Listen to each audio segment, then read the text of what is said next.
할렐루야. 할렐루야. 아멘은 야무지게. 할렐루야.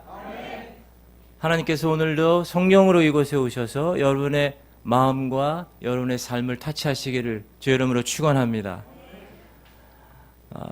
로마서 8장 28절 우리가 한 달에 한 구절씩 외우기로 했죠? 네, 한번 읽어볼까요? 네, 로마서 8장 28절 시작. 하나님을 사랑하는 자 곧 그 뜻대로 부르심을 입은 자들에게는 모든 것이 합력하여 선을 이루느니라. 한 번 더 여러분만 시작.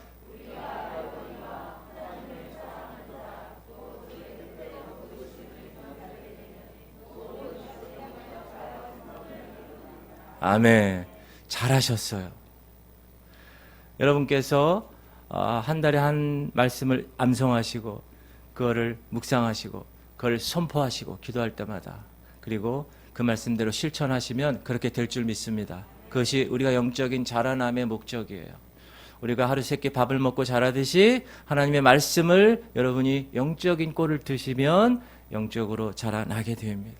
그리고 1년에 한 번 성경을 읽는 것. 여러분 공동체 성경 읽기 어때요?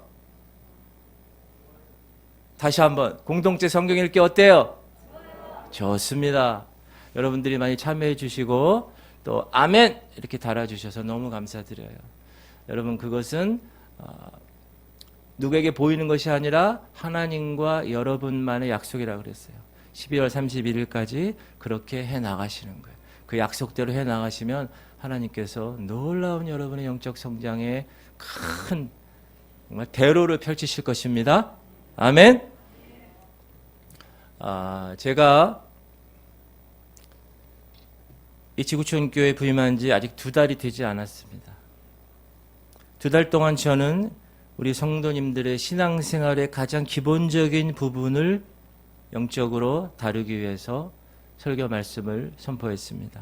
거듭남이 무엇인지, 그리고 거듭난 이후에는 어떻게 살아야 되는지, 예배가 무엇인지, 과연 참된 예배자의 모습은 어떻게 사는 것인지, 영적 전쟁은 무엇이고 왜 해야 하는지, 그리고 하나님 자녀된 권세는 무엇인지, 그 자녀된 권세를 가지고 우리가 어떻게 사용하며 살아가야 되는지, 하나님의 영광이 무엇인지, 그 관역에 모든 사람이 죄를 범하여 갈 수 없었는데 어떻게 우리는 가게 되었는지, 그리고 특별히 왜 말씀을 외워야 하는지, 그리고 그 말씀을 왜 외우고 묵상하고 선포하고 지켜야 하는지 그런 말씀을 드렸어요.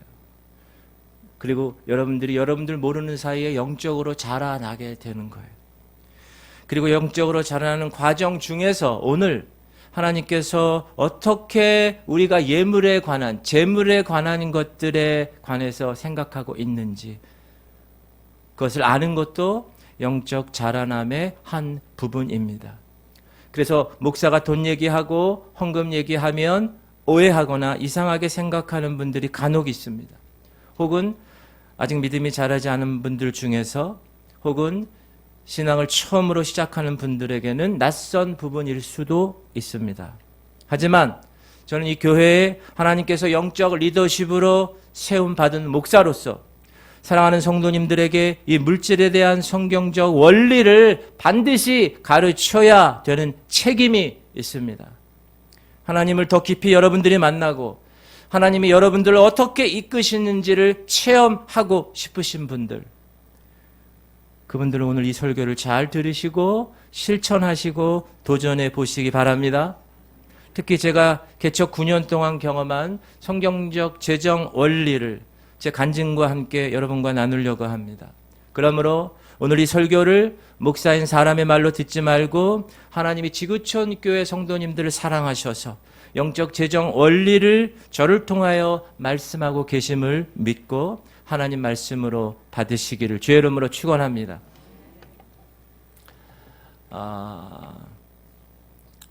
이게 지난주부터 우리 시스템이 많이 좋아졌어요. 좋죠, 여러분? 이 인터넷이나 소리도 좋아지고 일단 소리가 너무 좋아졌어요. 너무 감사드려요. 수고해 주신 그 섬기신 분들 너무너무 하나님께서 크게 이루실 거예요. 다루실 것이고, 제가 학생 때 제가 서울에 집에 있는데 집 뒤에 조그만 산이 있었어요. 근데 그 산에 약수터가 2군데가 있었거든요. 그래서 저도 가끔 약수물을 길어 마시곤 했었습니다. 그런데 그 2군데 중에서 한 군데는 약수물이 콜콜콜콜 나왔어요. 그래서 사람들이 그 넘쳐나는 약수물을 계속 먹는 거예요. 끊임없이 사람들이 줄을 서서 그걸 먹는 거예요. 그런데 이 2번째 약수터는 사람이 그리 많지 않았어요. 왜? 물이 조금밖에 나오지 않았어요. 그리고 물을 퍼서 이렇게 먹는 사람들도 많지가 않았습니다. 그러다가 제가 인천에 왔고, 인천에서 몇 년이 지나고 이제 서울 부모님 댁을 다시 방문했어요. 그 약수터를 한번 가봤습니다. 가보니까 처음에 물이 막 나왔던 그 한 군데는 계속 약수물이 나오는 거예요. 그런데 나머지 한 군데는 약수가 나오지 않았어요. 나중에 약수터 자체가 폐쇄돼 버렸습니다. 제가 그때 배운 교훈이 있습니다. 약수물은 계속 퍼내야 많은 약수물이 나온다라는 사실이에요. 샘이 마르지 않는 비결은 뭐냐? 샘의 근원인 것이 아니라 외부에서 그 약수물을 퍼내느냐 안 내느냐에 따라서 그것이 결정된다는 사실입니다. 약수물의 본질이 뭐죠? 약수물이 나와서 많은 사람들에게 제공하는 것이 약수물의 본분이에요. 나만 먹는 것이 아니라 거기를 찾는 모든 사람들에게 그 물을 제공하는 거예요. 그러나 퍼내지 않으면 그 근원이 말라버린다는 거예요. 그래서 계속 퍼내야 되는 거예요. 그래야 마르지 않습니다. 여러분, 영적 삶도 마찬가지입니다. 우리가 기도를 계속 퍼내면서 기도를 해야 그 기도의 대상이신 하나님께서 역사하십니다. 아멘? 우리가 매일 말씀, 지금 여러분이 너무나 잘하고 계신 거예요. 말씀에 노출되어서 24시간 중에서 내가 말씀을 외우고 그 말씀, 통독의 말씀을 듣고 그 말씀대로 아멘 하면서 살아가는 그 퍼냄이, 말씀에 대한 퍼냄이 그 말씀하신 그 하나님을 작동시키는 거예요. 거룩하게 해야 살아가야 된다. 우리가 거룩을 하려고 열심히 거룩을 퍼낼 때 그래야 영적인 것이 막히지가 않는 것입니다. 재정도 마찬가지입니다. 계속 퍼내야 되는 거. 퍼내는 것은 우리가 해야 할 몫이에요. 하나님의 것을 먼저 드려야 되는 거예요. 그리고 우리가 해야 할 일은 매일매일 하나님의 명령하신 대로 순종하여서 약수물을 나오게 최선을 다하여 하나님께 드리는 거예요. 그러면 하나님이 약수물을 나오게 하시는 거예요. 재정의 축복은 내가 애써서 내가 노력해서 버는 것이 아닙니다. 내가 하나님께 드릴 때 재정을 축복하시는 그 근원, 그 약수터의 근원은 하나님이시기 때문에 그렇습니다. 하나님은 그 재정으로 나만 잘 먹고 잘 살려고요? 아니요. 나를 통하여서 축복의 약속물이 다 넘쳐 옆에까지 다 마실 수 있는 축복의 통로가 되게 하는 것. 그것이 하나님이 우리에게 원하시는 재정의 원리입니다. 할렐루야. 최근에 우리를 놀라게 한 사건이 있었습니다. 하나는 오슬람 임플란트 회사 직원 한 사람이 무려 2215억 원을 빼돌린 사건입니다. 저도 많이 놀랐어요. 어떻게 이런 일이 일어날 수 있을까? 그는 자기와 자기 가족들, 처제와 자기 가족들 위해서 그 일을 했어요. 또 하나는 전주 한 주민센터의 얼굴 없는 천사의 선행이 22년간 이어진 거예요. 올해도 7천만 원이 넘는 돈을 기부했어요. 5만 원권 지폐가 있고요. 사진을 보니까 돼지 저금통도 있었어요. 22년간 23차례에 걸쳐 그 기부금 전액이 무려 8억 1천만 원입니다. 물론 이 기부한 사람이 교회를 다니는지 안 다니는지 하나님을 섬기는지 안 섬기는지 저는 잘 모르겠어요. 그러나 최소한 이분은 성경적 원리로 사는 사람임에는 틀림없습니다. 왜? 이웃사랑을 실천하고 있기 때문에 그래요. 나만 잘 먹고 잘 사는 것이 아니라 다른 사람들을 위해서 퍼내는 거예요. 계속 그 재정을 퍼내는 거예요. 저는 이 두 사건을 통해서 돈에 대해서 세상적으로 사는 사람들의 모습과 성경적 원리로 사는 사람 두 사람을 보게 되었습니다. 세상 사람들의 삶의 목적은 오로지 돈입니다. 왜요? 그 돈이 가난을 해결해 주고 평안함을 나에게 주고 좋은 집에서 행복을 준다고 생각하기 때문이 그렇습니다. 그래서 오징어 게임이란 드라마가 생겼어요. 그리고 돈이 신이 되어버렸습니다. 그 돈을 위해서라면 상대방을 죽이고 사기치고 어떻게 해서든지 없애버려야 그 돈이 내 것이 되기 때문에 세상 사람들은 오늘도 지금 이 시간도 그 돈의 노예가 되어 살아가고 있습니다. 그러나 하나님의 사람들은 그렇게 살지 않습니다. 하나님 사랑과 이웃 사람의 말씀을 실천하며 살아갑니다.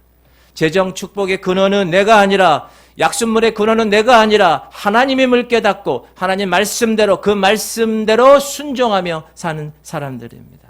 그리고 나만 축복받고 먹고 사는 것이 아니라 나를 통해서 그 축복을 보내는 축복의 통로로 살아가는 삶, 그런 삶이 하나님의 사람들의 삶입니다. 여러분 지금 그런 축복의 삶을 살고 계시나요? 아멘?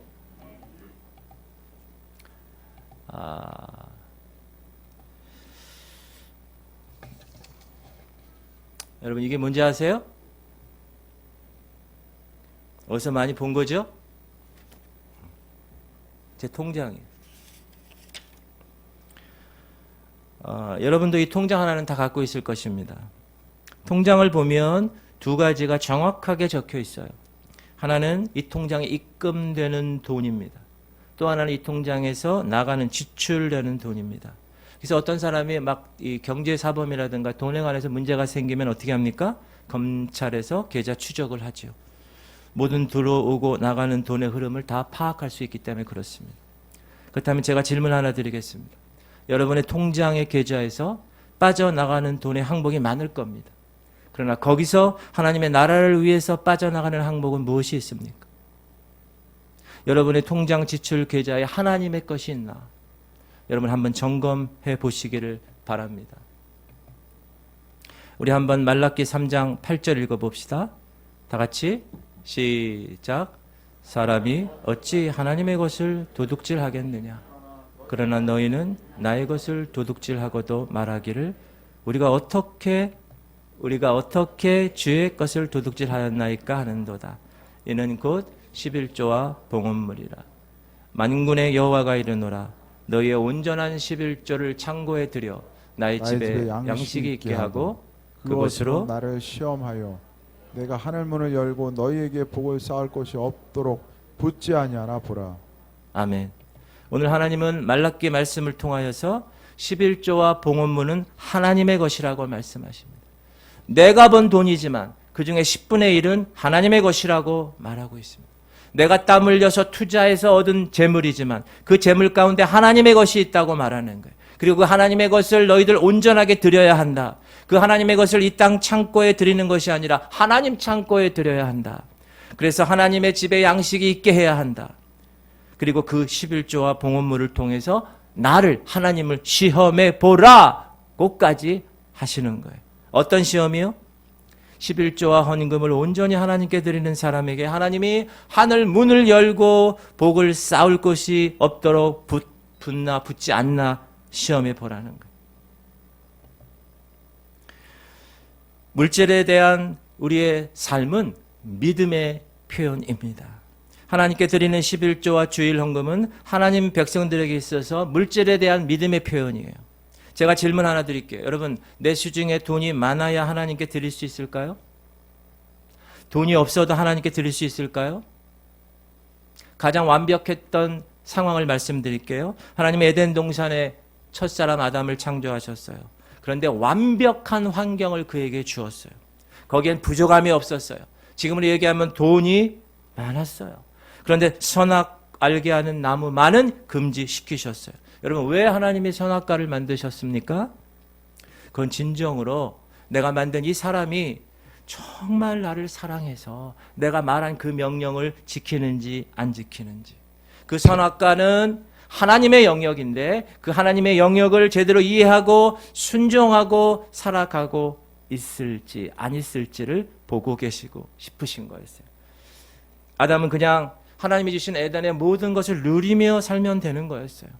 하나님 사랑하면서 하나님 말씀 순종하면서 하나님 영역에 침범하지 않으면서 살면 되는 거예요. 하나님은 하나님의 영역을 선악과를 통하여서 선을 그으신 거예요. 그리고 뭐라 그러셨어요? 이거 먹으면 정령 죽으리라. 그러나 첫사람 아담은 하나님 말씀에 불순종합니다. 여러분, 하나님 말씀에 불순종하면 사단에게 문을 열어주는 거예요. 그러면 죄를 짓게 되고 죄와 타협을 하게 되는 거예요. 그 결과 그 부족함이 없는 에덴 동산에서 첫사람 아담은 추방을 당하게 됩니다. 그 이유가 뭐죠? 하나님 명령에 불순종했기 때문에. 불순종한 근원이 뭡니까? 하나님을 사랑하지 않았기 때문에. 사랑하는 성도님들, 하나님 사랑하십니까? 정말 사랑하세요? 그럼 그것을 무엇으로 증명하실 수 있으시겠어요? 어떻게 증명하실 수 있으세요? 하나님 말씀을 순종하느냐, 그렇지 않느냐로 증명할 수 있는 겁니다. 내가 사랑하면 사랑하는 대상의 말대로 하는 거예요. 여러분 연애해 보셨습니까? 사랑하는 사람이 있으면 그 사람의 말대로 하고 싶은 마음이 여기서 막 일어나는 거예요. 하나님은 분명하게 11조와 헌금은 하나님의 것이므로 온전히 바치라고 명령하셨다는 거예요. 누가복음 16장 13절 한번 우리 읽어봅시다. 다 같이 시작. 지파인이 두 주인을 섬길 수 없나니 호기를 미워하고 저를 사랑하거나 호기를 중히 여기고 저를 경히 여길 것임이니 너희가 하나님과 재물을 겸하여 섬길 수 없는. 성경은 오늘 뭐라고 그러는가? 너희는 하나님과 돈을 겸하여 섬길 수 없어. 내가 돈을 잡고 있으면 하나님을 믿는 것이 아니라는 거예요. 겸하여 섬길 수 없다고 그랬으니까. 하나님을 믿는다는 것은 물질조차 하나님께 맡기는 것을 의미한다는 거예요. 내가 물질을 잡고 있으면 내가 그 물질을 섬기는 것이지 하나님을 섬기는 것이 아니라는 거예요. 왜?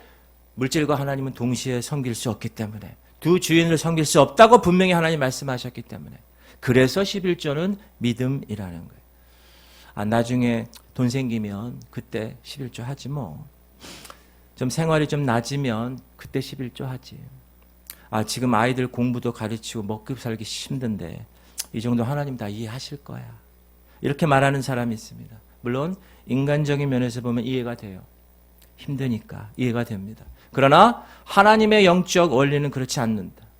하나님은 그것을 원치 않으십니다. 없는 것인 그 상황에서도 드리는 그 믿음, 많고 적음이 아니라 그 믿음을 주님은 요구하신다는 거예요. 내가 지금은 드릴 수 없는 상황이지만 그러나 그때 드리는 그 믿음이 진정한 믿음이기 때문에 그 믿음을 보시고 하나님은 역사하신다. 하나님을 먼저 바라보고 그 하나님을 생각하고 그 사랑하는 마음을 가지고 내가 하나님께 드리는 삶. 여러분 절대로 물질을 내려놓지 않고는 하나님의 축복을 받을 수가 없습니다. 우리는 애써 최선을 다해 돈을 벌 수 있어요. 지식을 가지고 어떤 프로그램을 가지고 경제 원리를 가지고. 그러나 그것은 한계가 있어요. 그러나 하나님이 물질의 통로를 열어주시면 그때부터 그 한계는 뛰어넘는 상상치 못한 일들이 일어나게 되는 거예요. 여러분 삶에 나타나는 거예요. 하나님은 저를 개척 9년 동안에 이 재정의 놀라운 영적 원리를 체험하게 하셨어요.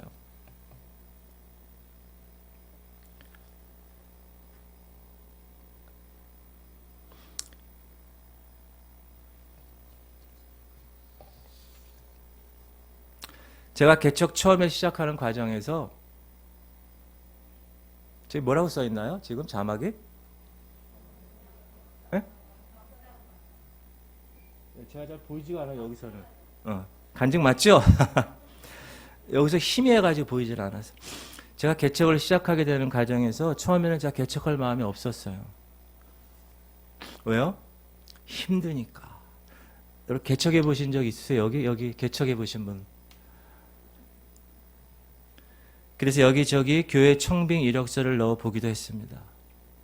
그러나 하나님은 개척의 길을 원하셨고 말씀하셨고 처음에는 저는 아무것도 없는 상태에서 두려웠지만 저와 제 아내는 그 말씀에 순종해서 아무것도 바라보지 않고 하나님만 바라보고 개척을 하게 되었습니다.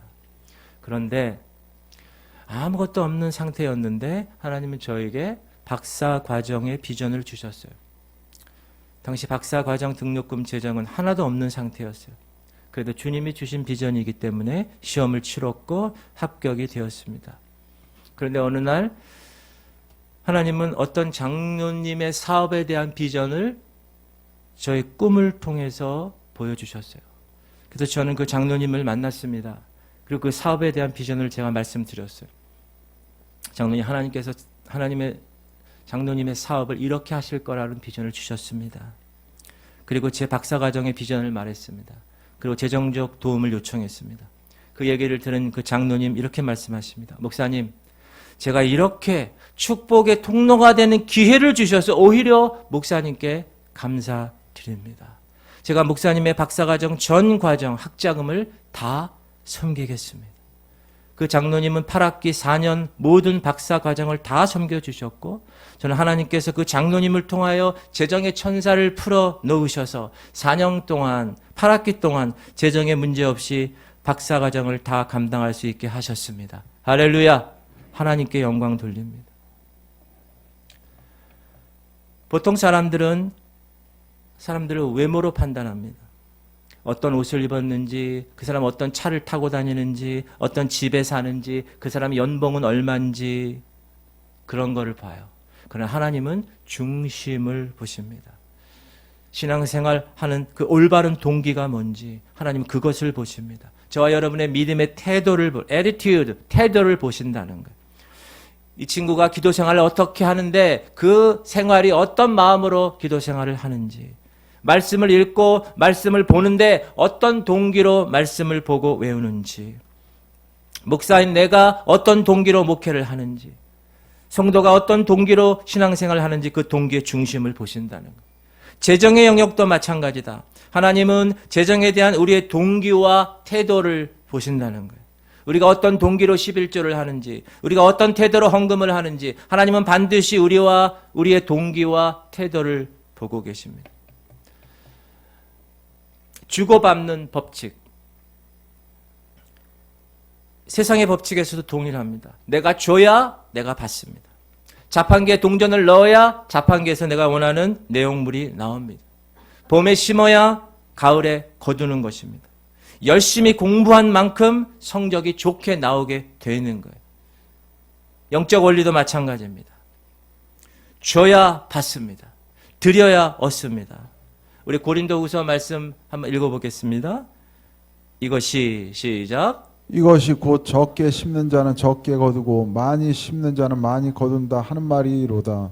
각각 그 마음에 정한 대로 할 것이요 인색함으로나 억지로 하지 말지니 하나님은 즐겨내는 자를 사랑하시느니라. 인색함으로? 아니요. 억지로? 아니요. 하나님 권면하시는 거예요. 하나님 즐겨내시는 자를 사랑하시기 때문에. 그런데 어떤 분은요, 11조 헌금 드릴 때 말씀에 의하여 순종하고 믿음으로 하지 않고 다른 생각을 가지고 하는 사람들도 있어요. 예를 들면 두려움 같은 거. 야, 11조 이거 안 하면, 야, 이거 헌금 안 하면 잘못되는 거 아니야? 이런 동기로 하지 말라는 거예요. 인색하게 하지 말라는 거예요. 그러면 하나님의 그 약수의 근원인 부요함이 작동하지 않는다는 거예요. 기쁘게 하라는 거예요. 기쁘게. 내가 11조 드릴 때, 헌금 드릴 때 하나님 자녀가 된 것 너무 감사해요. 영적인 삶으로 태어난 것 너무 감사해요.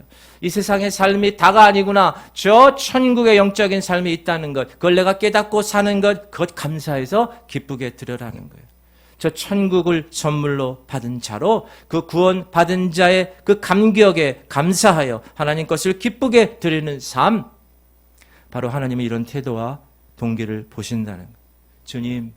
주님 사랑하게 드리는 겁니다. 주님 바치지 않으면 어떻게 될까봐, 어떤 사건 날까봐 두려움 때문에 드리는 것 아닙니다. 주님 목사가 하라고 해서 억지로 바치는 것 아닙니다. 주님 지금 이해되지 않아도 주님이 말씀하시고 주님이 명령하시니 말씀 안에서 말씀에 순종해서 믿음으로 드립니다. 하나님께서는 이 중심을 보신다. 어떤 분들이 그럼 이런 질문을 가끔 합니다. 목사님, 지금 우리 신약 시대에 살고 있지 않아요? 11조는 구약 아닙니까? 우리가 지키지 않아도 되는 거 아니에요? 그러나 이런 질문을 하는 분들은 하나는 알고 하나는 모르는 사람입니다. 여러분, 11조 법이 언제 제정됐죠? 모세 때, 출애굽기 시대 때 제정됐어요. 그러나 그 출애굽 이전의 창세기 때부터도 하나님의 사람들은 11조를 하나님께 드렸습니다. 우리 말씀을 한번 읽어볼까요? 시작. 아브라함이 그돌라오멜과 그와 함께 한 왕들을 쳐부수고 돌아올 때 소돔 왕이 샤웨 골짜기 곧 왕의 골짜기로 살렘 왕 멜기세덱이 떡과 포도주를 가지고 나왔으니 그는 지극히 높으신 하나님의 제사장이었더라. 그가 아브라함에게 축복하이로되 천지의 주제이시오 지극히 높으신 하나님이여 아브라함에게 복을 주옵소서. 너희 대적을 내 손에 붙이신 지극히 높으신 하나님을 찬송할지로다 하매 아브라함이 그 얻은 것의 10분의 1을 멜기세덱에게 주었더라. 이런 얘기예요. 조카 롯이, 아브라함의 조카 롯이 전쟁 포로로 잡혀갔어요. 그래서 아브라함이 그 롯을 구출하러 갔어요. 구출해 왔습니다. 근데 도중에 하나님의 제사장이 멜기세덱을 만납니다. 그리고 그에게 11조를 바친다는. 자, 아브라함이 어떤 태도와 자세로 11조를 바쳤습니까? 아브라함은 자기가 전쟁에 이기고 포로로 잡혀 있는 조카 롯을 구출한 것은 내 힘으로 한 것이 아니야. 물론 내가 가서 구출했지만 내 힘이 아니라 하나님의 도우심 때문이다. 나의 대적을 내 손에 붙이신 하나님 때문에 하나님께서 이렇게 하셨다라는 하나님 도우심 때문이라는 것을 깨달았어요. 그래서 그는 전리품 중에 10분의 1을 하나님께 바칩니다. 여러분 이때는요. 모세 출애굽기 11조가 제정된 450년 전의 일이에요. 한번 야곱을 볼까요? 야곱 시작. 야곱이 서원하여 이르되 하나님이 나와 함께 계셔서 내가 가는 이 길에서 나를 지키시고 먹을 떡과 입을 옷을 주시오. 내가 평안히 아버지 집으로 돌아가게 하시오면 여호와께서 나의 하나님이 되실 것이요 내가 기둥으로 세운 이 돌이 하나님의 집이 될 것이요 하나님께서 내게 주신 모든 것에서 10분의 1을 내가 반드시 하나님께 드리겠나이다 하였더라. 자, 야곱은 자신의 삶에서 하나님이 지켜주셨다는 거예요. 그리고 먹을 것과 입을 것을 주시고 아버지 집에 평안히 갈 수 있는 간절한 마음으로 11조를 바칩니다. 그는 특별히 이렇게 고백합니다. 22절 보면 하나님께서 내게 주신 모든 것. 야곱은 자신이 베델에서 하나님을 만났고 현재 자신이 누리고 있는 모든 것이 다 하나님께로부터 왔음에 너무 감사해서 11조를 바치겠다고 이야기하는 거예요. 이 아브라함과 야곱의 11조 생활은 11조가 제정된 출애굽기 시대보다 훨씬 전에 창세기 시대 일입니다. 성경은 우리가 그리스도 안에 있다면, 예수 그리스도 안에 있다면 그 아브라함의 복이 우리의 복이라고 말씀하십니다. 여러분 믿으십니까? 성경이 그렇게 얘기하고 있습니다. 갈라디아서 3장 시작. 이는 그리스도 예수 안에서 아브라함의 복이 이방인에게 미치게 하고 또 우리로 하여금 믿음으로 말미암아 성령의 약속을 받게 하려 함이라. 너희가 그리스도의 것이면 곧 아브라함의 자손이요 약속대로 유업을 이을 자니라. 아멘. 아브라함의 복이 우리의 복이라는 거예요. 그럼 여러분 아브라함의 복이 뭡니까? 그걸 우리가 알 수 있어야 되는데 세 가지입니다. 시작. 큰 민족을 이루고 큰 민족을 이루고 내게 복을 주어 내 이름을 창대하게 하리니 너는 복이 될지라. 첫 번째는 창대케 되는 복이고요. 두 번째 너를 축복하는 자에게는 내가 복을 내리고 너를 저주하는 자에게는 내가 저주하리니 땅의 모든 족속이 너로 말미암아 복을 얻을 것이라 하신지라. 네, 이것은 뭐죠? 축복의 통로가 되는 복이에요. 세 번째 아브라함에게 가축과 은과 금이 풍부하였더라. 가축과 은과 금이 풍성한 물질의 복을 주신다는 거예요. 아브라함의 복이 뭐라고요? 창대케 되는 복, 축복의 통로가 되는 복, 그리고 물질의 복이라는 겁니다. 그 아브라함에게 부여된 축복이 이방인인 우리에게도 그리스도 예수 안에서 믿음으로 함께 받게 하셨다. 여러분 아브라함의 유업을 이을 자라는 것을 믿으십니까? 말씀이 그렇게 하고 있는 거예요. 그걸 우리는 믿음으로 받는 거예요. 하나님의 백성들은 예수 그리스도 그분이 십자가 사건을 통해서 가난의 저주로부터 우리를 부유하게 하셨다는 것을 믿는 것입니다. 그러므로 우리가 이 재정에 대한 동기와 태도가 하나님 앞에서 기뻐함을 입은 것이라면, 그리고 우리가 그것을 믿음으로 행할 때 아브라함의 복, 창대케 되는 복, 축복의 통로가 되는 복, 물질의 복이 바로 여러분이 되는 것입니다. 할렐루야! 여러분 이건 다른 교회에서 잘 안 가르쳐줘요. 여러분 지구촌 교회 이렇게 오신 거 선택하신 거 너무 잘하신 거예요. 하나님께서 축복의 통로로 여러분을 또 축복의 거룩한 이 가정으로 만드시기 위해서 하나님께서 그렇게 말씀하시는 거예요. 우리 고린도후서 8장 9절 한번 읽어보겠습니다. 시작. 우리 주 예수 그리스도의 은혜를 너희가 알거니와 부요하신 이로서 너희를 위하여 가난하게 되심은 그의 가난하심으로 말미암아 너희를 부요하게 하려 하심이라. 여러분, 예수님이 부요하신 분이세요? 가난하신 분이세요? 부요하신 분이죠. 왜 부요하신 분이세요? 이 세상을 창조하신 분인데 부족한 것이 뭐가 있겠습니까? 창조하신 분인데, 주인인데. 그런데 그분이 우리를 위해서 어떻게 되셨다고요? 가난하게 되셨다는 거예요. 그 이유가 뭐라고요? 그분의 가난을 통해서 우리를 부요케 하시기 위해서. 그러면 어떤 분이 이렇게 얘기합니다. 그 부요함이 영적 부요함 아닙니까? 아니에요. 물질적인 부요함이에요. 예수님은 우리의 영적인 부요함을 위해서 가난하게 살지 않으셨어요. 여러분, 예수님이 이 땅에서 행하신 걸 잘 보십시오. 물로 포도주를 만든 것 영적인 부요함 때문에 그런 게 아닙니다. 물질적인 거예요. 물고기 2마리와 보리떡 5개로 5,000명을 먹으신 것 마찬가지. 질병을 치유하신 것도 마찬가지. 다 사람들의 물질적인 필요를 채우신 것입니다. 예수님은 우리의 물질적 부유함을 위해서 물질적으로 가난을 택하신 거예요. 그리고 그 십자가를 통하여 그 물질적 가난을 다 해결해 주신 분이십니다. 믿으십니까? 아멘. 우리가 애들을 키워보면 우리 자녀가 정말 물질적으로도 부유하고 편안하게 살기를 원합니다. 자녀가 있는데 매일 가난하고 매일 지지리도 못 사는 그런 삶을 그런 자녀를 보는 부모가 있습니까? 그렇지 않아요. 하나님도 마찬가지다. 하나님의 자녀인 저와 여러분이 이 땅에서 재정적으로 가난하게 살기를 원하실까요? 그렇지 않아요. 이미 2000년 전에 예수께서 물질적으로 십자가를 통하여 가난을 이겨주셨어요. 왜? 우리를 부유하게 하려고. 예수님은요, 대신해 주시는 분이세요. 예수님 무엇을 대신하셨습니까? 죄의 문제를 십자가로 대신해 주셨어요. 질병의 문제를 채찍에 맞음으로 대신해 주셨어요. 가난의 문제를 그 부요함에, 우리의 부요함으로 대신해 주셨어요.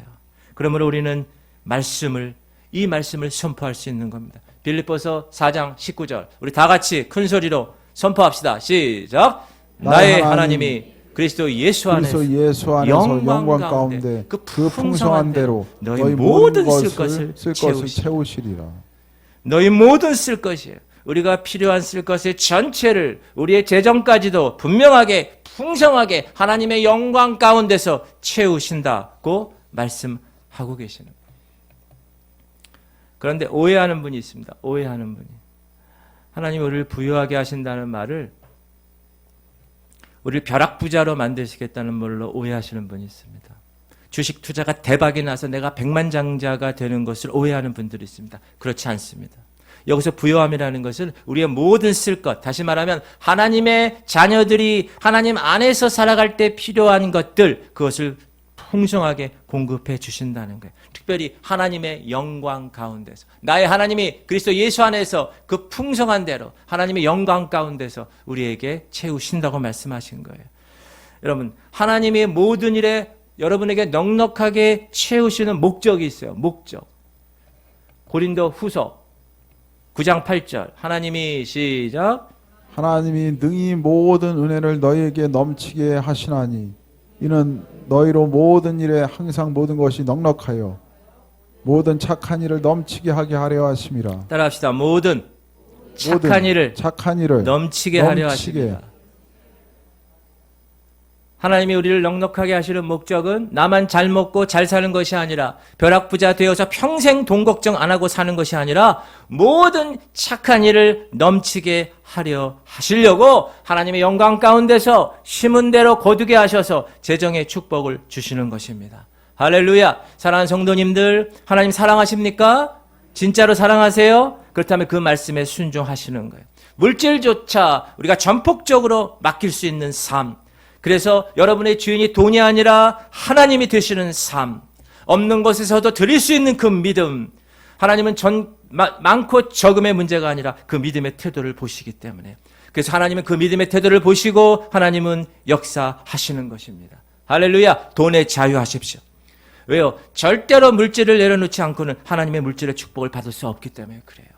그래서 우리가 하나님의 거룩한 자녀로 이 재정에서도 자유함을 얻을 수 있어야 합니다. 두 번째, 그럼 그 부요함의 자격이 무엇인가? 우리 이사야서 읽어봅시다. 시작.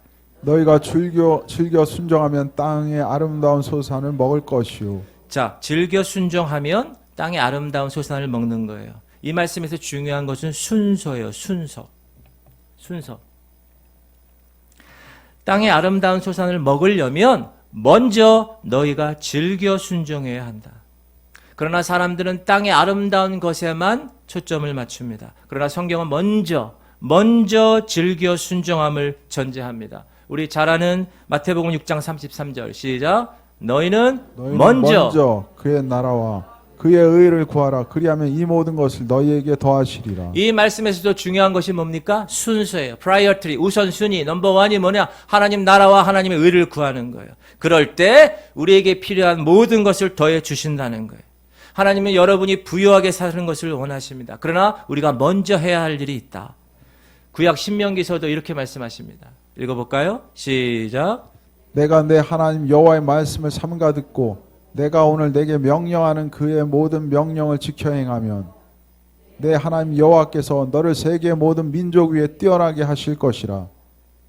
내가 내 하나님 여호와의 말씀을 청종하면 이 모든 복이 내게 임하며 내게 이르리니 성읍에서도 복을 받고 들에서도 복을 받을 것이며 내 몸의 자녀와 내 토지의 소산과 내 짐승의 새끼와 소와 양의 새끼가 복을 받을 것이며 내 광주리와 떡반죽 그릇이 복을 받을 것이며 내가 들어와도 복을 받고 나가도 복을 받을 것이니라. 여러분 분명히 하나님 명령하신 거예요. 네가 세계 모든 민족 위에 뛰어나게 되고 싶어? 모든 복이 네게 임하고 싶니? 성읍에서 들에서 복 받고 싶니? 자녀와 토지와 우양이 복을 받고 싶으면 네 광주리와 떡반죽 그릇이 복을 받고 싶으면 들어가도 나가도 복을 받고 싶으면 반드시 우선순위 먼저 해야 될 일이 있다. 그것은 하나님의 말씀을 듣고 그 말씀대로 순종하는 거예요. 청종하는 거예요. 듣고 순종하는 거예요. 순서가 중요하다. 두 번째는 관심입니다. 관심. 자, 읽어봅시다. 히브리서 11장 24절 시작.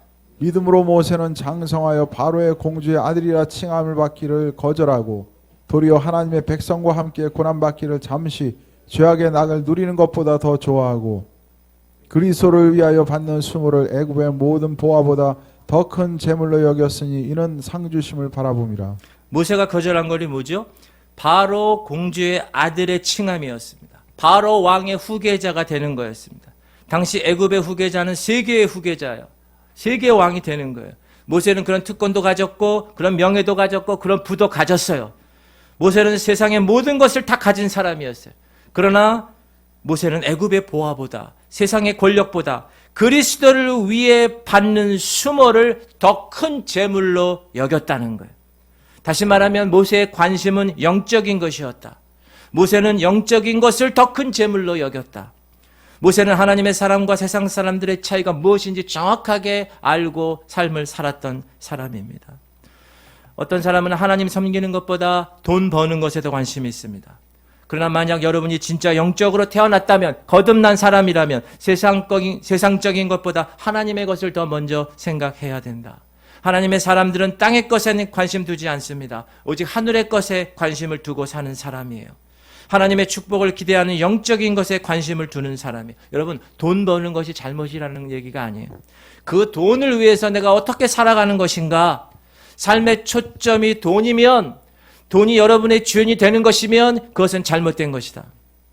여러분에게서 더 큰 재물이 뭐예요? 모세가 애굽의 재물보다 그리스도의 위대한 삶을 더 큰 재물로 여긴 것처럼 지금 돈보다 재물보다 하나님의 것, 영적인 것을 더 큰 재물로 여기는 삶, 그것이 하나님이 원하는 삶이다. 그리고 진리 안에서 사는 삶을 이야기합니다. 오늘 본문 말씀이에요. 우리 요한 3서 시작. 사랑하는 자여 내 영혼이 잘됨 같이 내가 범사에 잘되고 강건하기를 내가 강구하노라. 우리가 이것도 암송할 거예요. 이제 나중에 요한은 그 다음 절에 이렇게 말합니다. 3절 형제들이 시작. 형제들이 와서 내게 있는 진리를 증언하되 내가 진리 안에서 행한다 하니 내가 심히 기뻐하노라. 진리 안에서 행한다. 4절 내가 내 자녀들이 진리, 진리 안에서 안에서 행한다. 함을 듣는 것보다 더 기쁜 일이 없도다. 진리 안에서 행한다. 그것을 큰 기쁨으로 여기는 삶을 하나님이 요구하신다. 진리 안에서 행한다. 말씀 안에서 행한다. 말씀에 순종한다. 여러분이 지금 외우고 있고 여러분이 보고 있는 그 말씀을 순종하는 거예요. 자, 그러면 출애굽기의 15장 26절 이르시되 시작. 이르시되 너희가 너희 하나님 나 여호와의 말을 들어 순종하고 내가 보기에 의를 행하며 내 계명에 귀를 기울이며 내 모든 규례를 지키면 내가 애굽 사람에게 내린 모든 질병 중 하나도 너희에게 내리지 아니하리니 나는 너희를 치료하는 여호와임이라. 내 하나님 여호와를 섬기라. 그리하면 여호와가 너희의 양식과 물의 복을 내리고 너희 중에서 병을 제하리니 내 나라에 낙태하는 자가 없고 임신하지 못하는 자가 없을 것이라. 내가 너희 너희 날수를 채우리라. 육체의 질병, 물질적 축복, 건강, 너의 날수를 채우리라. 중간에 사건 사고 나서 죽지 않는다는 거예요. 날수를 채우리라. 하나님이 허락하신다. 어떤 사람? 하나님의 말씀을 들어서 순종하고 의를 행하는 사람, 진리 안에서 행하는 사람, 하나님의 섬기는 사람에게 허락하신 물질의 부요함. 따라합시다. 물질 축복은 영적 축복에 달려있다. 여러분, 육의 세계가 영의 세계에서 결정됩니다. 물질의 축복도 영적 축복에 의해서 결정됩니다. 그래서 오늘 본문 다시 한번 시작. 사랑하는 자여 내 영혼이 잘된 같이 내가 범사에 잘되고 강건하기를 내가 간구하노라. 세 가지입니다. 먼저 영이 잘 돼야 돼요. 영. 여러분의 영적 생활이 잘 돼야 돼요. 그런 것 같이 범사의 모든 일이 잘 되는 거예요. 그리고 건강한 거예요. 육체의 건강도. 그것은 영적 삶에 의해서 결정된다. 우리가 잘 아는 시편 말씀 1편. 복 있는 사람은 시작. 복 있는 사람은 악인들의 꾀를 따르지 아니하며 죄인들의 길에 서지 아니하며 오만한 자들의 자리에 앉지 아니하고 오직 여호와의 율법을 즐거워하여 그의 율법을 주야로 묵상하는도다. 그는 시냇가에 심은 나무가 철을 따라 열매를 맺으며 그 잎사귀가 마르지 아니함 같으니 그가 하는 모든 일이 다 형통하리로다. 그가 하는 모든 일이 다 형통하리로다. 뭐 할 때? 오직 여호와의 율법을 즐거워하고 그 말씀대로 묵상하고 그 말씀대로 순종하고 그 말씀대로 지켜 행할 때 여러분들이 영적인 삶에 먼저 가장 선택을 하고 제일 먼저 선택해서 살아갈 때 하나님은 부요하심과 건강하심과 행복한 삶과 장수의 놀라운 물질의 복을 펼쳐지게 주신다는 거예요. 할렐루야. 개척하면서 제가 이런 마음이 있었어요. 저는 하나님 원하시는 곳이면 어디든지 가리라. 저 전라도 섬에 있는 교회도 괜찮고 저 강원도 깊은 산골짜기 시골도 괜찮다. 하나님이 보내시면 난 간다. 그런데 문제는 아이들이었습니다. 당시 첫째는 고등학교, 둘째는 중학교를 진학하는 나이였습니다. 그런데 하나님은 또 꿈을 통해서 그 두 아이의 비전을 보여주셨습니다. 그리고 송현교회에서 전도사 생활하시는 전도사님이 계셨는데 그것을 마감하시고 필리핀에 가서 아이들을 케어하면서 가디언을 하고 있는 전도사님과 연결이 되었습니다. 그 전도사님 이렇게 얘기하십니다. 목사님, 제가 케어하고 있는 애들이 좀 되는데요. 목사님 애들 둘 다 보내주세요. 저희가 먹는 식탁에 숟가락 더 얹으면 돼요. 제가 아주 저렴하게 애들을 섬기겠습니다. 할렐루야. 첫째 고등학교 3년, 둘째 중학교 3년을 필리핀에서 하나님의 은혜로 유학을 하게 되었고 저와 제 아내는 개척에 전념하게 되었습니다. 하나님의 은혜예요. 사랑하는 성도님들, 먼저 하나님 말씀에 즐겨 순종할 때 그때 땅에 아름다운 소산을 먹을 것입니다.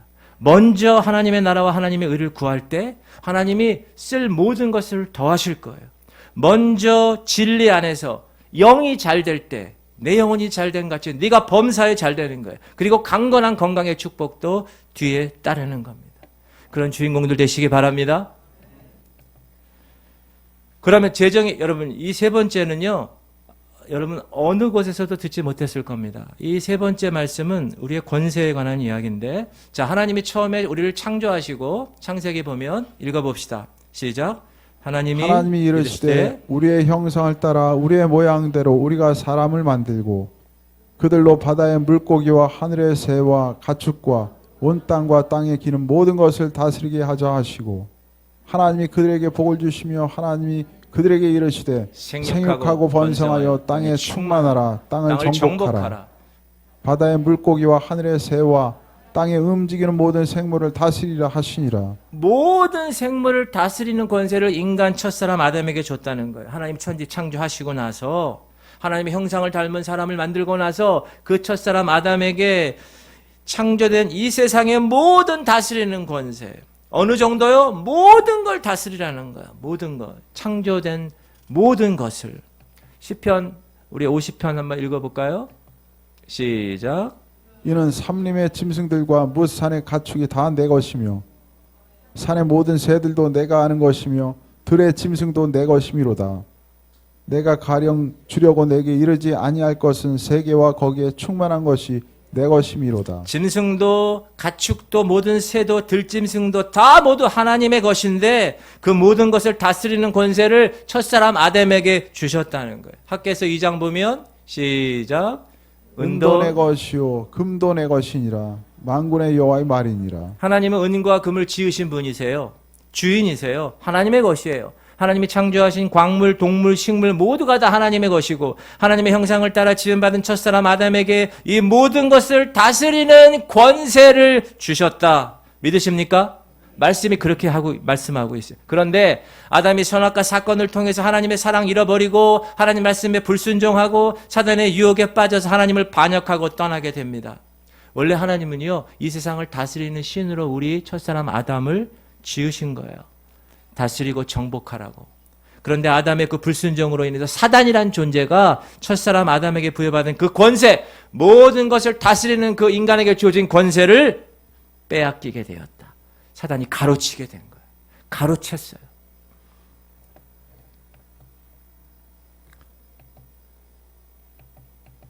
자, 우리 누가복음 4장 5절 시작. 마귀가 또 예수를 이끌고 올라가서 순식간에 천하만국을 보이며 이르되 이 모든 권위와 그 영광을 내가 내게 주리라.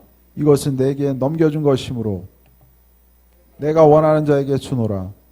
그러므로 내가 만일 내게 절하면 다 내 것이 되리라. 이건 예수님이 광야 40일 하실 때 두 번째 시험 내용이에요.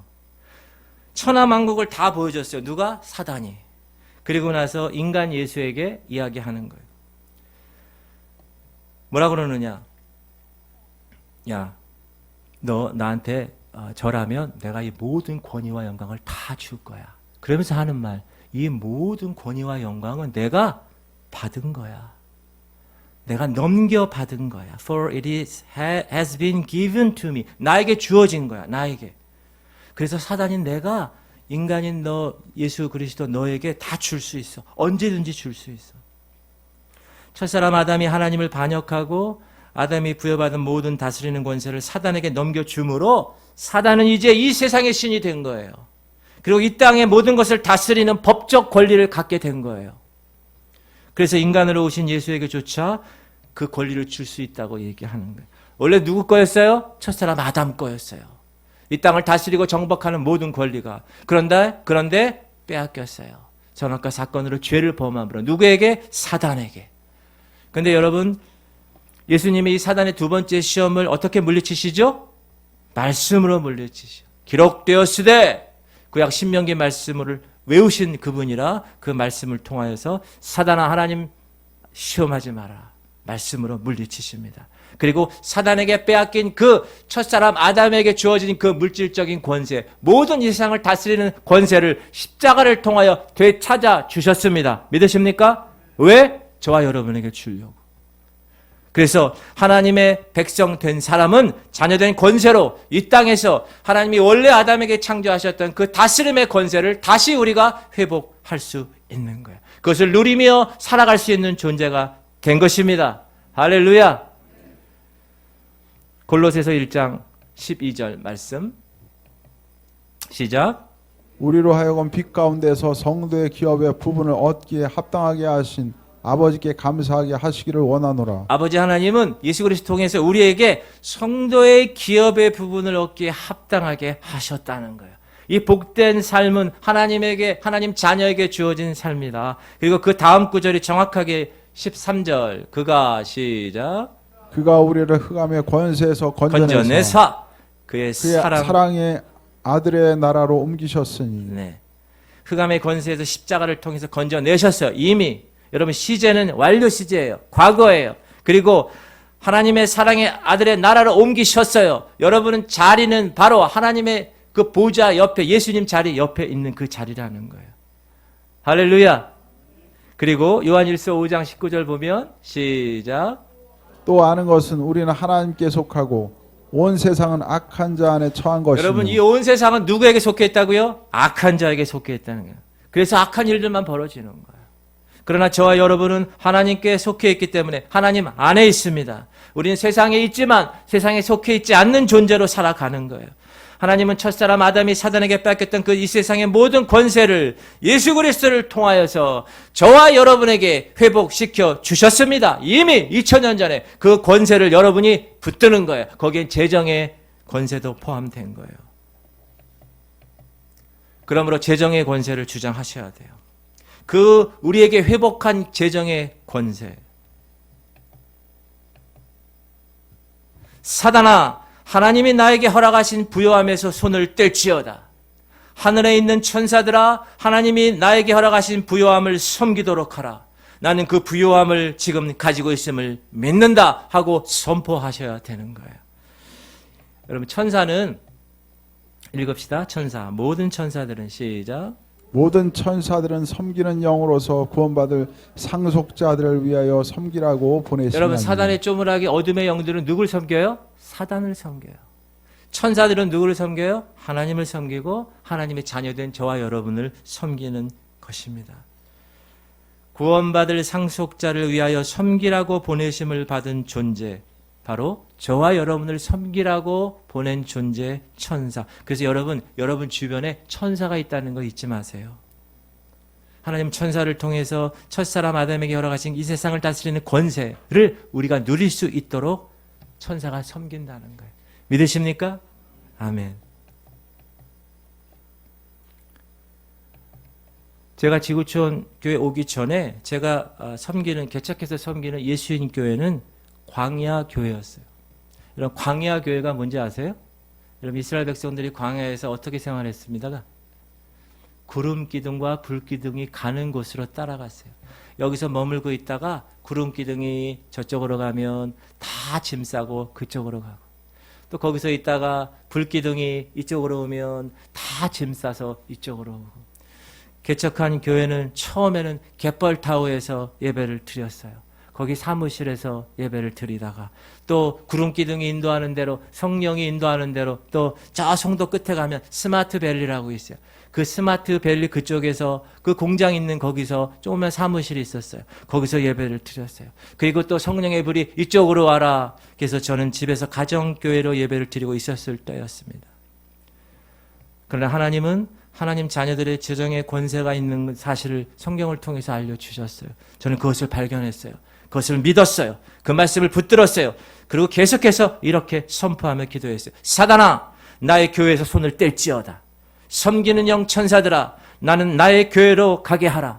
나는 지금 나의 교회를 가지고 있음을 믿으며 그렇게 될 것임을 선포한다. 제가 매일매일 기도하며 선포하며 의심하지 않고 믿음으로 하나님께 기도하며 부르짖었습니다. 그런데 하나님의 때가 되어서 그 선포한 대로 하나님은 지구촌 교회를 저에게 허락하셨습니다. 할렐루야! 저와 여러분을 만나게 하신 거예요. 하나님 영광입니다. 그러므로 여러분이 재정의 권세를 누리고 싶으시면 선포하시기 바랍니다. 읽어봅시다. 선포하는 거예요. 시작! 사단아, 하나님이 나에게 허락하신 부요함에서 손을 뗄지어다. 하늘에 있는 천사들아, 하나님이 나에게 허락하신 부요함을 섬기도록 하라. 나는 그 부요함을 지금 갖고 있음을 믿는다. 아멘. 여러분 이 기도를 선포하는 거예요. 여러분이. 왜? 여러분은 하나님이 처음에 태초에 아담을 창조하시고 이 땅을 다스리는 권세, 재정의 권세까지 다 주신 백성이에요. 그것이 사단에게 뺏겼다가 십자가를 통하여 다시 돌려받은 존재입니다. 믿으십니까? 그러면 그 믿음 가운데서 여러분 선포하는 거예요. 그러면 그대로 될 줄 믿습니다. 네 믿음대로 될지어다. 아멘. 제가 처음 개척할 때 개척 자금이 없어서 처음에는 이 사람 저 사람 후원자를 찾아다녔습니다. 왜 그랬을까요? 두려움 때문이에요.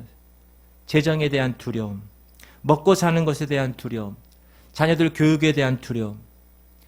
역시 제가 찾아간 후원자들에게 후원해달라고 그러니까 그들의 대답은 NO였습니다. 제가 기도했어요. 하나님 왜 저에게 개척의 길을 허락하셨습니까? 하나님이 이렇게 얘기해요. 네가 통장에 돈이 많아 안정감을 가지고 개척의 길을 가는 것 원치 않는다. 후원자들의 도움으로 어려움 없이 가는 길 원치 않는다. 여러분 만약 그랬다면 제가 통장에 돈이 많아서 교회를 개척하고 성공했다면 내가 후원자 때문에 교회가 부흥하고 교회가 잘 되었다면 제 입에서 무슨 말이 나올까요? 내 통장 때문에, 내 돈 때문에, 내 후원자 때문에 난 이렇게 했어 라는 고백을 할 거예요. 그러나 하나님은 그런 고백을 원치 않으셨습니다. 오직 하나님께서 하셨다는 것을 이야기하시게 하시려고 저를 개척의 길로 밀어넣으셨고 광야의 길을 밀어넣으셨습니다. 아브라함이 75세 때 아브라함이 하나님의 거룩한 비전을 받아요. 하늘의 별처럼 땅의 모래처럼 네 후손이 큰 민족을 이룰 것이야. 그렇게 말씀하실 때 75세 때 76세 때 주지 않았어요. 80세 때 그 아들을 주지 않았어요. 99세가 돼도 파파 할아버지가 돼도 주지 않았어요. 왜 그렇게 하나님이 임신하지 못하게 했을까요? 아브라함과 사라가 생리적으로 야 내가 낳은 아들이야 라고 말하지 못하게 하려고. 다 생리적 근원이 끊어진 상태에서 파파 할머니와 할아버지가 어떻게 아기를 낳겠어요? 그거는 오로지 하나님이 하게 하심으로 낳은 아들이란다 라는 것을 말씀하게 하기 위해서. 그래서 하나님이 그렇게 하셨다는 거예요. 할렐루야. 하나님이 채워주시는 거예요. 박사과정도 아들 유학도 지구촌 교회 오게 된 것도 다 하나님이 하셨습니다. 제가 여러분에게 말씀드리고 싶은 거 한 가지 더 있어요. 여러분 재정의 광야를 지금 걷고 계시는 분이 계십니까? 너무 힘든 상황인가요? 그러나 여러분 그 광야에서 여러분이 만약에 그 재정 때문에 주님께 엎드리고 하나님을 먼저 섬기고 하나님 말씀대로 순종하고 하나님을 체험하고 하나님을 만난다면 오히려 그 광야가 여러분에게 놀라운 축복의 기간이 될 것입니다. 할렐루야. 이제 가나안 땅이 펼쳐질 거예요. 광야가 끝나면 가나안 땅이 주님이 준비해 놓은 땅이 있어요. 재정에 대해서 다 내려놓고 이제 나는 내 할 일은 없습니다. 주님이 하십시오. 하나님이 하셨습니다. 하고 그분께 맡길 때 그때 우리는 재정에 대한 자유함을 가지고 하나님이 예비하신 저 가나안 땅에 들어가는 거예요. 사랑하는 성도님들, 세상의 돈, 세상의 안정감, 세상의 기득권 내려놓고 하나님만 바라보며 나가시기를 주의 이름으로 축원합니다. 여러분 하나님을 진짜로 믿으십니까? 진짜 믿는 사람은 내 상황이 어떻든 재정에 어려움이 있든 하나님 말씀에 순종하는 하나님 말씀에 대한 믿음, 하나님 그걸 원하신다는. 너 지금 아무것도 없지? 너 지금 아무것도 없지? 그러나 나한테 한번 사랑 표현 한번 해봐. 그것이 믿음이라는 거예요. 하나님은 없는 것에서 있는 것을 만드시는 분이기 때문에 내가 물질을 잡고 있으면 내가 돈에 대한 안정감을 가지고 살면 하나님의 계획하시는 역사는 작동하지 않는다는 사실입니다.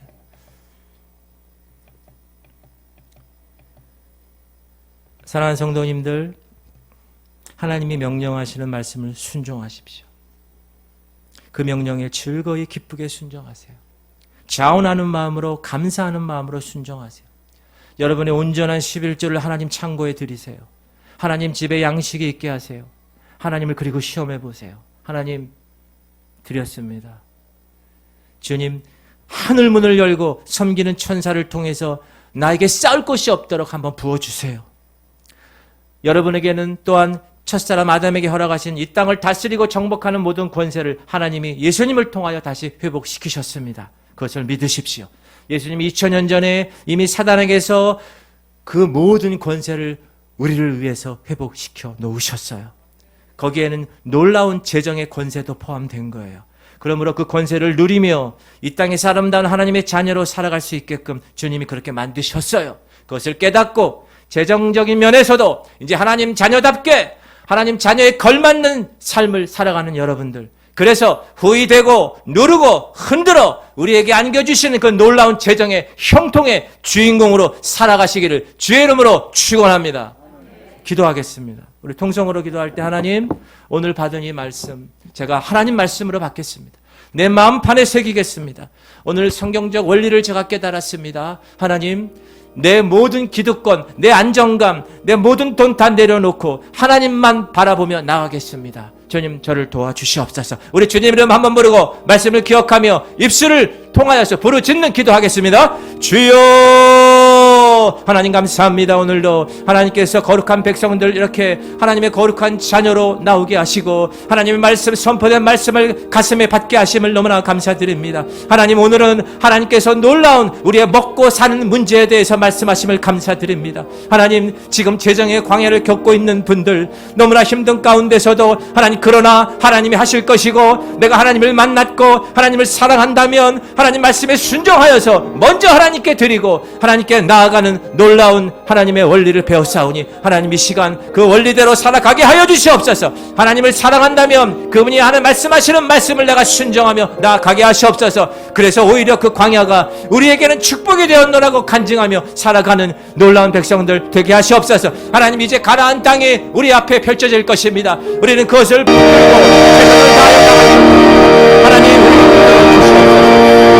하나님께서 특별히 우리에게 이 땅을 다스리고 정복하게 하나님의 거룩한 자녀로 이 땅을 아버지 하나님의 인도하는 놀라운 축복을 하셨는데 하나님, 재정면에서도 하나님 자녀답게 그 권세를 2000년 전에 예수께서 이미 우리에게 하셨는데 하나님, 우리가 그걸 몰랐다면 이제 우리를 알아싸우니 그 권세를 누리며 살아갈 수 있도록 역사하시옵소서. 그 권세를 잡고 있는 사단, 예수께서 이미 그 사단의 권세를 다 2000년 전에 십자가로 승리하신 것을 난 알고 있습니다. 하나님, 그 승리한 대로 내가 누리며 살아가게 하시고 자녀된 권세를 가지고 이제 하나님의 권세를 내가 누림으로 하나님께 나아가는 하나님의 자녀들, 재정의 자유한 자들 될 수 있도록 주님 역사하여 주시옵시고, 그래서 주께서 우리에게 허락하시는 놀라운 후이되어 누르고 흔들어 우리에게 안겨주는 그 놀라운 재정의 주인공들, 축복의 주인공들, 형통의 주인공들 되게 하여 주시옵소서. 하나님 감사합니다. 오늘 재정의 성경적 원리를 깨닫게 하심을 감사드립니다. 하나님, 우리는 주님을 너무나 사랑합니다. 그 사랑으로 살게 하여 주시옵소서. 하나님 사랑하기에 하나님 말씀 순종하고 하나님 사랑하기에 자원하는 마음으로 하나님께 드릴 수 있도록 인도하여 주시옵소서. 먼저 하나님 나라와 하나님의 의를 심게 하여 주시옵소서. 주님께 정말 나의 이 마중물로 11조와 예물을 드릴 때 하나님은 천사를 통하여서 땅에 쌓을 곳이 없도록 부어주시는 분임을 우리의 삶을 통하여 경험하게 하여 주시옵소서. 우린 주님의 자녀입니다. 자녀된 권세를 가지고 이 모든 재정의 삶을 누릴 뿐만 아니라 베풀며 하나님, 이 지구촌 교회 하나님의 백성들이 그 모든 것의 축복의 통로가 되어 다른 사람들에게도 그 모든 축복이 흘러 계대될 수 있는 놀라운 주인공들이 다 되게 하여 주시옵소서. 우리를 부여하기 위해서 가난하게 되신 사랑 많으신 예수 그리스도의 이름으로 기도합니다. 아멘.